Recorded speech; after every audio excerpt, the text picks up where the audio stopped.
Pada hari Senin jam 1 siang di tahun 2016 telah ditemukan mayat seorang gadis muda oleh warga saat melintas di kebun karet pada pagi hari dalam kondisi tanpa busana sehelai pun.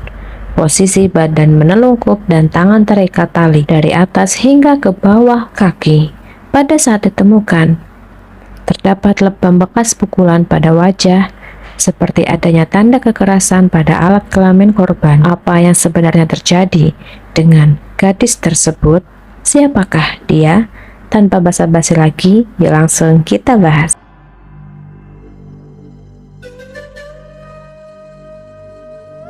Yuyun lahir pada tanggal 18 Maret 2002 di Bengkulu.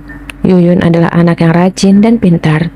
Yuyun memiliki saudara kembar perempuan. Lahir dan hidup bersama saudara kembarnya membuat Yuyun selalu akur dengan keluarganya. Yuyun dan keluarganya yang hidup pas-pasan tinggal di Desa Kasih Kasubun, Kecamatan Padang Ulak Ali, Kabupaten Rejang Lebon, Bengkulu. Daerah itu termasuk daerah yang mewakili kemiskinan akut yang berujung pada maraknya kejahatan di sana. Ayah Yuyun bekerja sebagai kebun buruh, penghasilannya yang minim, maraknya kejahatan yang berujung pada begal, kerampokan, dan aksi kejahatan lainnya yang kerap mewarnai daerah di mana Yuyun dan keluarganya tinggal. Yuyun yang duduk di bangku SMP adalah anak yang pintar secara agamis dan akademis. Yuyun rajin dalam membaca Al-Quran dan nilai akademisnya selalu mendapatkan nilai yang memuaskan. Meskipun hidup di keluarga yang pas-pasan, namun Yuyun tidak pernah mengeluh dan selalu bersyukur atas nikmat yang diberikan oleh Tuhan. Yuyun kecil bercita-cita ingin membahagiakan keluarganya dan bercita-cita untuk membawa keluarganya hidup lebih baik. Cita-cita itu selalu diingat Yuyun dan gadis itu akan selalu mengejar cita-citanya dengan keterbatasan keadaan yang ada. Namun semangat dan terus belajar untuk mendapatkan nilai yang baik, itulah yang dikerjakan Yuyun sehari-hari. Meskipun hidup dalam kemiskinan, Yuyun tidak pernah mengeluh dan selalu bersabar. Setiap hari Yuyun harus sekolah, pulang dan pergi dengan berjalan kaki hampir 1 kilometer, melewati kebun karet yang cukup sunyi, jalan setapak dan semak-semak yang penuh dengan tanaman perkebunan yang tinggi, dan Yuyun tidak pernah mengeluh. Sampai pada akhirnya, tepat di tanggal 2 April 2016, Yuyun yang pulang sekolah melewati kebun karet yang semak-semak dan penuh ilalang. Yuyun tak pernah sampai di rumah. Waktu terus berlalu hingga sore hari. Yuyun yang biasa tidak pernah pergi meninggalkan rumah tanpa izin, kala itu Yuyun tidak pernah pulang ke rumah. Orang tuanya dan para tetangganya pada saat itu merasa heran dan bertanya-tanya, kemanakah Yuyun pergi? Semua teman-teman serta tetangga dekatnya tidak ada yang tahu keberadaan Yuyun pada saat itu. Yuyun yang sampai menjelang malam juga tidak kunjung pulang ke rumah membuat seluruh keluarganya khawatir. Karena itulah ayahnya yang baru pulang dari ladang langsung mencari keberadaan Yuyun dibantu oleh warga sekitar. Tapi sayangnya pencarian di malam itu tidak membuahkan hasil. Yuyun tidak diketahui keberadaannya karena waktu sudah menunjukkan malam hari, membuat pencarian Yuyun ditunda keesokan harinya. Pencarian Yuyun pun dilanjutkan pada hari Minggu di tanggal 3 April. Kedua orang tua korban pulang dari ladang dan langsung bergabung dengan warga untuk melakukan pencarian Yuyun yang hilang. Hingga malam hari tiba, Yuyun juga tidak ditemukan. Malam itu juga keluarga bersama warga menggelar yasinan di rumah orang tua Yuyun dan meminta petunjuk agar Yuyun ditemukan dalam keadaan hidup ataupun tidak bernyawa. Kedua orang tua Yuyun sudah pasrah atas hilangnya Yuyun kala itu, menangis, sedih. Sudah dilalui oleh orang tuanya dan keluarga. Bahkan meminta pertolongan polisi pun sudah dilakukan, namun juga tidak membuahkan hasil apapun.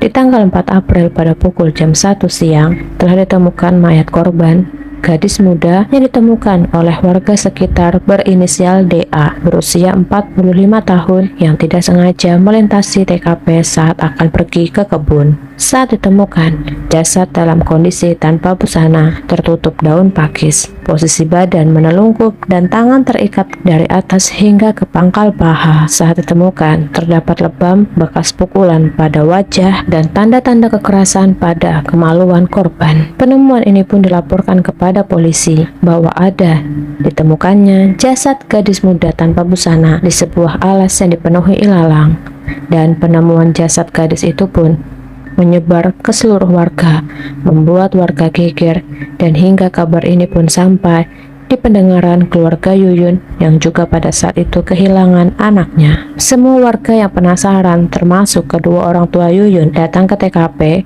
untuk melihat jasad siapakah gadis muda ditemukan dalam kondisi yang sudah tidak bernyawa tersebut.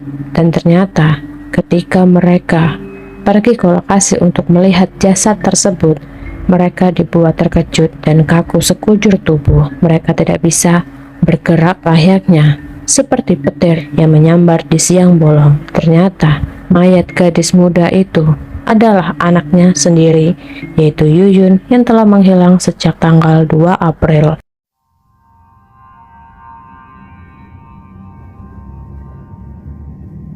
Yuyun pada hari kejadian, yaitu di hari Sabtu di tanggal 2 April 2016, pulang sekolah sekitar pukul 1:30 siang. Yuyun pulang dengan membawa alas meja dan bendera merah putih untuk dicuci sebagai persiapan upacara bendera untuk hari Senin. Jarak antara sekolah ke rumah Yuyun sejauh 1,5 kilometer melewati kebun karet milik warga. Yuyun yang setiap hari selalu jalan kaki pergi maupun pulang sekolah. Saat berjalan, Yuyun berpapasan dengan ke-14 pelaku.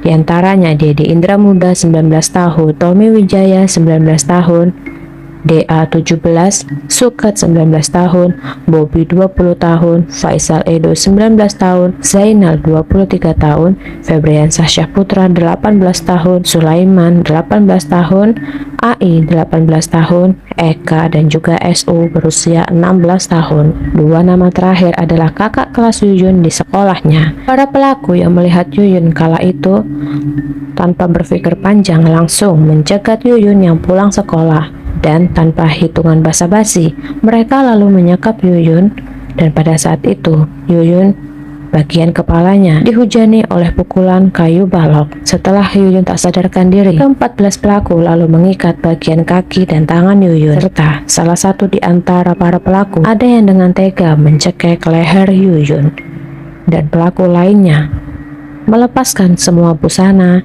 yang menempel di tubuh Yuyun. Tanpa ampun, ke-14 pelaku tersebut meruda paksa Yuyun secara bergiliran yang dilakukan oleh ke-14 pelaku. Kejadian itu terjadi begitu cepat sehingga Yuyun tidak bisa melawan, mengingat Yuyun hanyalah seorang diri sedangkan pelaku sebanyak 14 orang. Yuyun yang kala itu kepalanya dipukul dengan kayu pun sudah tidak bisa sadarkan diri.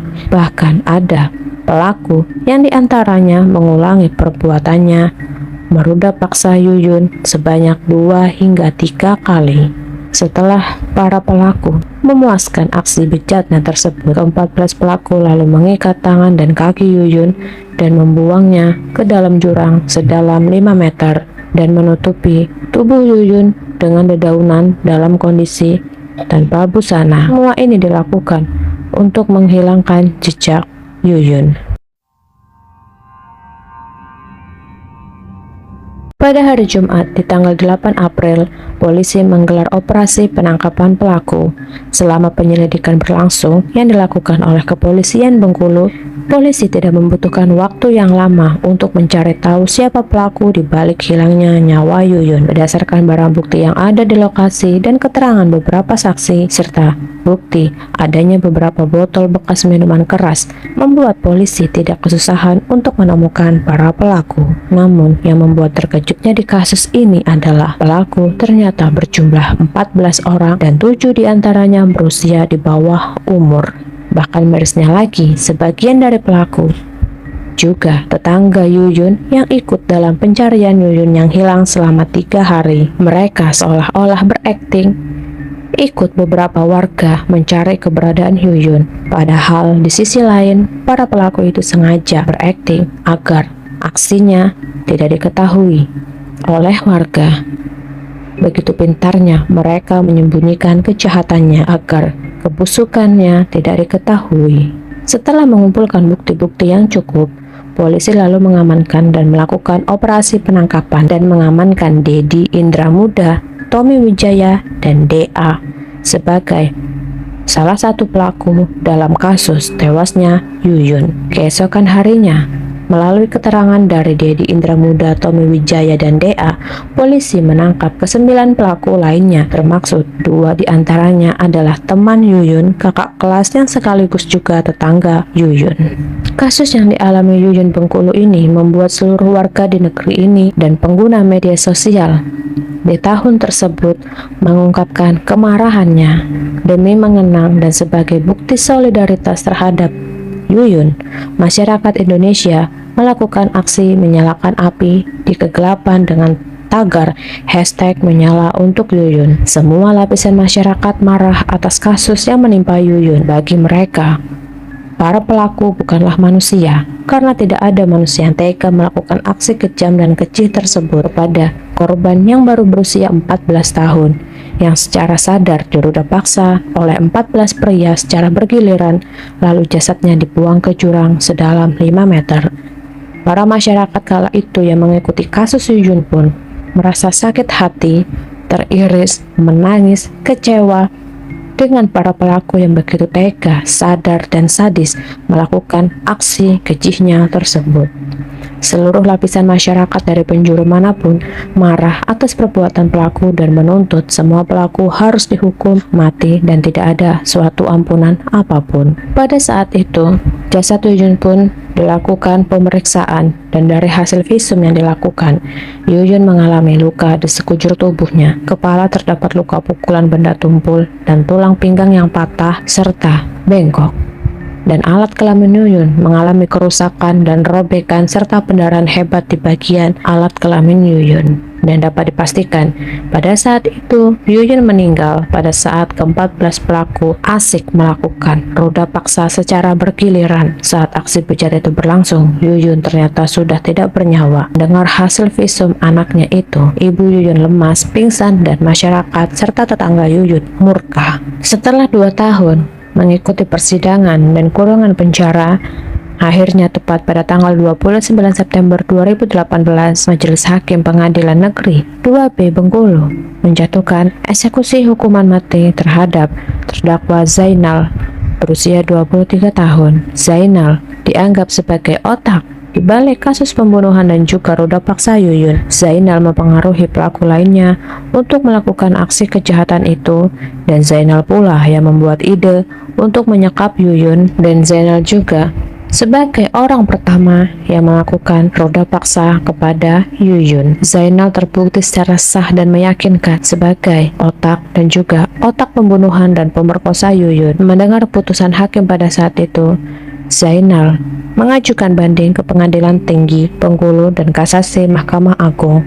Namun upaya-upaya itu, Majelis Tinggi Bengkulu dan juga hakim menyatakan menolak banding dan kasasi yang diajukan oleh Zainal. Sedangkan di sisi lain, 7 pelaku di bawah umur dijatuhi hukuman 10 tahun penjara, dan keputusan ini pun memancing amarah seluruh masyarakat Indonesia, terutama kedua orang tua Yuyun, dan keempat pelaku lainnya dijatuhi hukuman 20 tahun penjara. Pada saat itu, kedua orang tua Yuyun pun tidak terima atas putusan hakim. Mereka meminta agar semua pelaku dihukum sama seperti Zainal, yaitu eksekusi hukuman mati, mengingat para pelaku dan perbuatannya yang begitu tidak manusiawi dan amat sangat keji kepada putrinya Yuyun. Putusan hakim pun pada saat itu juga memancing seluruh emosi masyarakat Indonesia. Karena bagi masyarakat, keputusan hakim pada saat itu terlalu ringan bagi pelaku meskipun mereka berusia di bawah umur, namun mereka sudah mampu untuk berperilaku jahat dan tega melakukan hal keji kepada Yuyun. Di sisi lain, menurut teman-teman Yuyun, Yuyun adalah anak yang baik dan rajin. Yuyun termasuk salah satu siswa yang pintar di sekolahnya. Hukum yang adil sesungguhnya adalah hukum dari Tuhan. Hukum manusia tidak adalah yang lebih adil selain hukuman yang diberikan oleh Tuhan. Dan atas semua kejadian ini lebih dikenal dengan tragedi Yuyun Bengkulu. Tenanglah di sisi Tuhan ya Yuyun. Semoga amal ibadahmu diterima di sisi Tuhan dan surga menunggumu.